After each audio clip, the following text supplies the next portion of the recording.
Olá, meu amigo, minha amiga, sejam bem-vindos a mais um Portal do José. Hoje para mais um encontro especial numa semana decisiva para o processo eleitoral aqui no nosso país. Faltam apenas 4 dias das nossas eleições.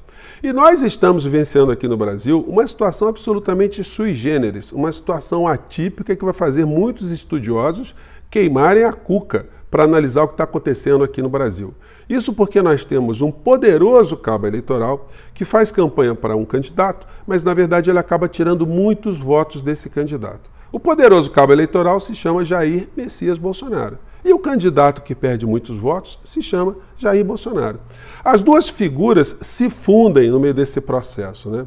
Em países onde há o Instituto da Reeleição, a figura do chefe de Estado, do chefe do governo, deve ficar diferenciada da figura do candidato. As atitudes, os comportamentos têm que ser tratadas de formas distintas. No entanto, o Bolsonaro não tem noção disso, ele não sabe o que é uma república. Aliás, república, né, sempre a gente frisar, vem do latim res publica, coisa do povo, coisa da sociedade. Pois bem, ele não tem noção do significado dessa expressão do que é uma república e acaba achando que a presidência da república é uma extensão dos seus interesses particulares, da sua casa, do seu quintal, dos seus negócios privados. E aí muitas pessoas ficam sem entender. Ele tem atitudes pessoais, comportamentos pessoais que acabam contaminando os assuntos institucionais. Pois bem, ontem eu vi mais uma vez a live do presidente da república e por mais que a gente se proteja, né, a gente queira se distanciar de outras falas do presidente da República, a gente se choca com situações que são verdadeiras aberrações.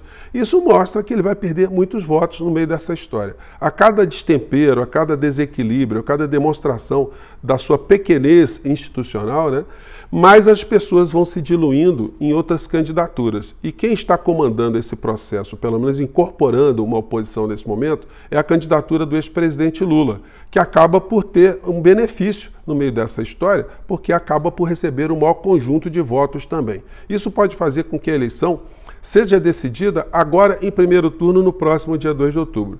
Mas o que a gente pode imaginar que acontecerá no Brasil com a derrota do atual presidente da República na noite, né, que vai ser anunciada, do próximo dia 2 de outubro? Ou derrota parcial, caso tenhamos um segundo turno, ou uma derrota definitiva, caso a eleição seja decidida nesse próximo domingo. Pois bem, eu vou analisar com vocês essas questões, algumas hipóteses, algumas situações que estão sendo colocadas aí, algumas contradições e uma situação absolutamente inacreditável que mostra como a cabeça de pessoas que estão seguindo o Bolsonaro está passando por uma situação muito complicada. E eu vou mostrar um exemplo aqui que eu mesmo tive que checar para ver se era verdade, tá? Bom, antes de mais nada, se você está chegando agora ao nosso portal, quero te convidar a se inscrever, a conhecer aqui o nosso espaço, conhecer os nossos outros vídeos também, a compartilhá-los, se você achar bacana, a dar o seu joinha, a mandar os seus comentários para cá, participar dos nossos chats, que todos os dias eu abro um pouquinho antes das 5 horas e vamos até 5h30, quando entramos no ar, e aí eu bato um papo ao vivo com vocês, enfim. Convido você também a participar do nosso clube de membros, que é uma forma de você incentivar ainda mais o nosso portal. E ainda bem, é muito legal que muita gente está chegando no nosso portal e muita gente está chegando também no nosso clube de membros. Então, vamos seguir em frente. Gente, ontem eu fiquei analisando, como eu sempre faço, a live do presidente da República. A gente sabe que ele está numa situação muito desesperadora. Ele vive num mundo paralelo. Ele vai fazendo lá as suas aglomerações e acha que o Brasil é aquilo. Ele não consegue imaginar um outro Brasil. Ele faz ameaças veladas, é um discurso muito perigoso que eu tenho dito aqui para vocês, que ele tem feito, né?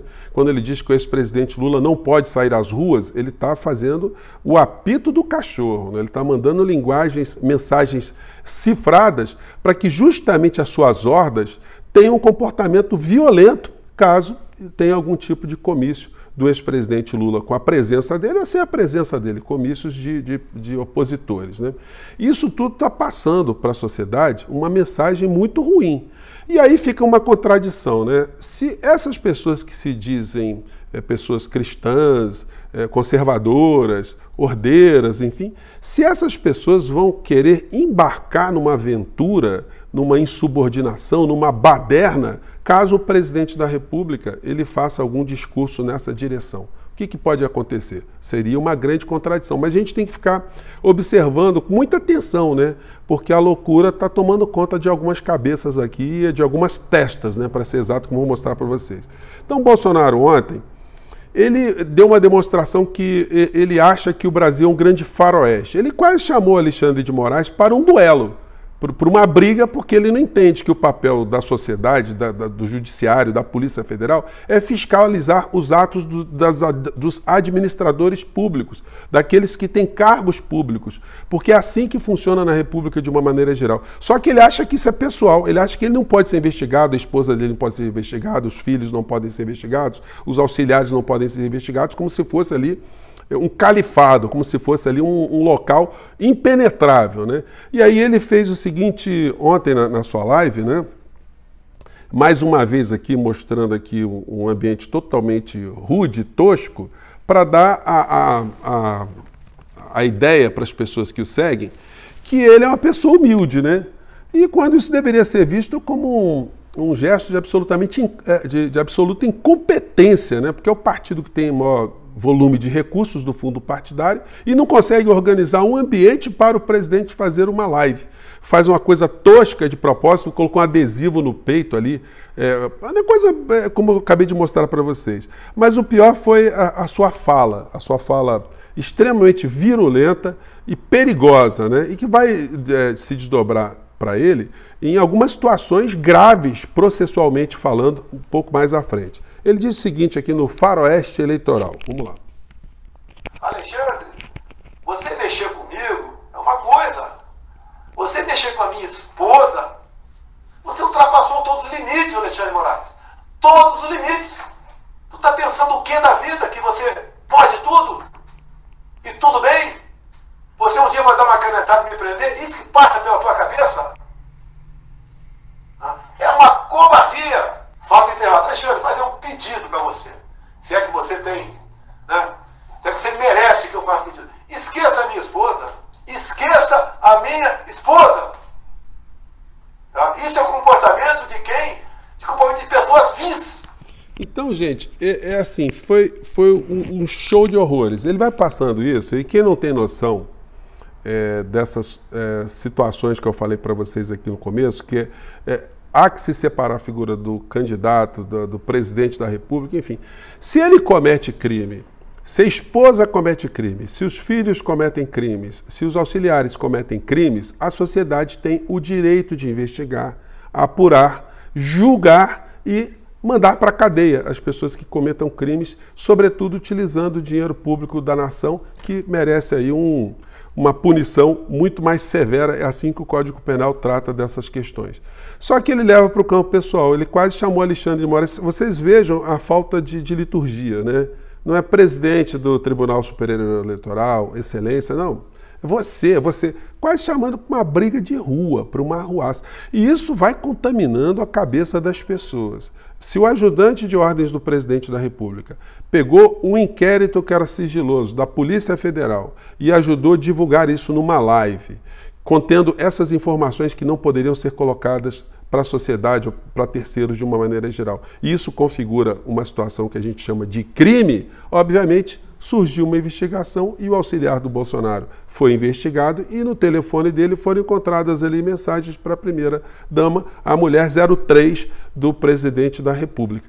E ele achou que isso é uma coisa absolutamente inaceitável, né? E na cabeça das pessoas que não têm noção, isso passa a ser um ato inaceitável, mas isso é um desenho que ele está fazendo para mostrar que quando ele não aceitar o resultado das eleições no dia 2 de outubro, que isso é fruto de uma perseguição, enfim, que ele é o coitadinho, ele está sendo vítima ali de uma série de atos da Suprema Corte Brasileira, inspiradas ali, capitaneadas pelo Alexandre de Moraes. Então, teve essa situação aí. Só que numa coluna hoje, que eu estou vendo aqui do Estado de São Paulo, a gente vê essa notícia aqui. Vamos ver, acho que dá para ver aqui, né? Que o líder do partido do Bolsonaro, o presidente do partido, ele está tirando o corpo da reta, né? Desse tiroteio, desse faroeste eleitoral. A matéria diz: Valdemar sinaliza a Moraes que brigas de Bolsonaro com o judiciário não são dele. Gente, é uma coisa muito bizarra. O presidente do partido, do Bolsonaro, foi se encontrar com Alexandre de Moraes para dizer, olha, essas coisas do Bolsonaro são da cabeça dele, tá? Tem nada a ver com o nosso partido, comigo, tô fora, tá? Estamos fora.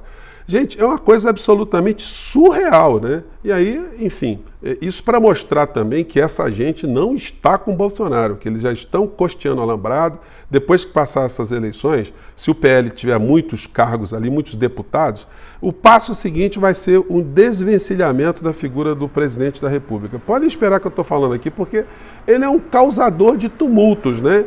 Ele é um causador de problemas. E o Valdemar da Costa Neto, como já amargou algum tempo na cadeia, não quer ver repetição de uma situação dessa contra ele novamente, né?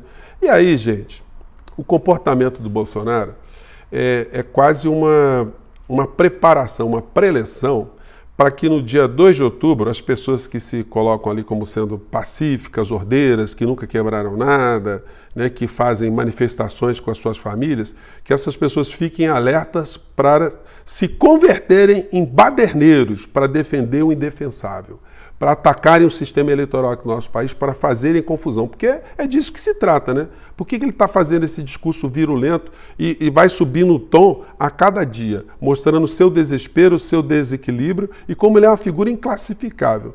Não é por outra razão que a gente está vendo muitos personagens, né, da República Brasileira fazendo declarações de voto ao ex-presidente Lula e sempre fazendo questão de sublinhar que nós temos ali uma figura que merece uma série de adjetivos ruins, e eu nem vou replicar aqui porque não tem sentido também, né? Mas aí a gente vai vendo como é que muitas pessoas estão sendo contaminadas com essa coisa chamada bolsonarismo, nesse tipo de situação aqui, ó. Eu, quando li isso aqui ontem, eu não acreditei, gente. Eu falei, não é possível, não é possível. Fui investigar, fui dar uma lida, pesquisar na internet, até que eu encontrei a imagem aqui que eu vou compartilhar com vocês. Matéria diz, adolescente de 17 anos tatua o nome de Bolsonaro na testa e viraliza.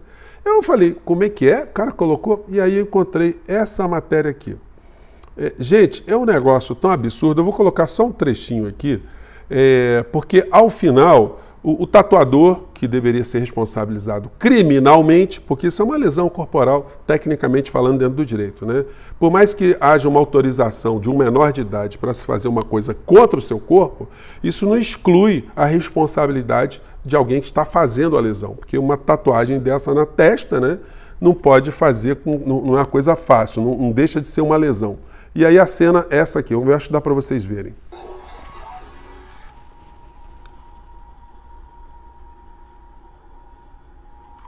Rapaziada, acabei de fazer a tatuagem aqui do Bolsonaro, ó, se liga, tá muito brabo, ó, fé pra nós. E o tatuador tá aqui do meu lado, ó. Tamo junto, cria. Olha pra cá, mano. Essa arma que vocês viram aí é uma arma de brinquedo. É uma arma de brinquedo do tatuador. Mas isso é para vocês terem uma real dimensão do que é que está passando na cabeça de muitas pessoas. Vocês imaginam esse menino, esse rapaz aí, ficar com essa marca na cabeça o resto da vida, né? Se eu fosse mulher e tivesse, enfim, tentando encontrar um namorado, certamente eu não chegaria perto de uma criatura que tem ali na testa essa expressão, né? Esse nome Bolsonaro, é como se tivesse uma coisa maligna ali na frente. Gente, não dá para a gente pensar de outra forma, né? Pois bem, então eu fiz esse papo aqui com vocês só para a gente ter noção das coisas que estão acontecendo e mais tarde eu vou voltar aqui com os fatos do dia, tá bom? Um grande abraço e até mais tarde. Tchau!